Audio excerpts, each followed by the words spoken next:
So yesterday we shattered some records, especially over in Punta Gorda, hitting a high of 101 degrees. Today won't be quite as hot, but with highs in the mid 90s, it is still scorching outside, just not record breaking. We're about 1 degree away from that record over in Punta Gorda of 97 degrees set back in 1951. Naples a little bit further in that gap with a high of 94 for today, 94 over in Fort Myers. That record is 97 degrees. But when you factor in the humidity, the feels like temperatures will be nearing 110 degrees. Arcadia feels like temperatures could be closer to about 115 for you. So again, we are dealing with dangerous heat for today. Excessive heat warnings are in effect for Sarasota and DeSoto counties. And then also you have a heat advisory in effect for the rest of Southwest Florida until 7 o'clock tonight.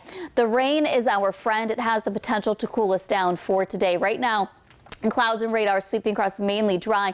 It is the high pressure that is draped across the state that is keeping us just so hot. We're keeping our eye on this front that is bringing some rain to the Midwest, and as it moves through the eastern seaboard, it could eventually weaken that high, sparking up more storms and showers through your mid-work week, and that will really cool us down. So as I mentioned, we do want the rain chances to increase as we go through the rest of your work week, so it could feel slightly better out there. But for now, mainly dry. Marco Island dealing with a couple of spotty showers. Looks like that is the main focus spot through your lunch hour.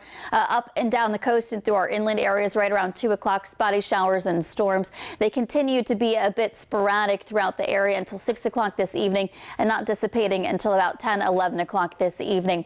Heads up for tomorrow as you send the kiddos off to the bus stop. They might need the rain gear as up and down the coast we're looking at spotty showers. The models in-house really focused on Charlotte County and the Marco Island area, with that rain starting to scatter through their lunch hour by 3, 4 o'clock when they're headed home from school. The rain is more fixed on our inland areas and also the East Coast. Some of that rain does have a chance to backtrack, though, through about 10 o'clock in the evening. We'll start off Tuesday morning nice and dry. We do need the rain, though, not just to cool us down, but to help us with the drought that we have really built up. Yesterday, we saw some significant rainfall. Cape Coral close to 2 inches of rain. Rotunda just under 1.5 inches.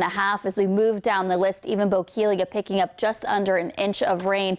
We're technically in our rainy season, but really we have some areas that are dealing with extreme drought still. So the main focus is going to be those dry conditions and the heat. Remember, those warnings and advisories are in effect until 7 o'clock this evening. Already starting to feel the heat with temperatures right now in the low 80s. And it's not even just those afternoon highs that are going to be hot. You may have noticed those overnight lows well above average, going to be in the low 80s, should be in the mid 70s. It's just so hot peak afternoon, it's harder to cool down overnight, and that's why it's so warm and muggy even at 1, 2 o'clock in the morning. I do have some good news. The tropics are nice and quiet. We are not tracking anything, so that allows you to focus on this dangerous heat that we're forecasting for today.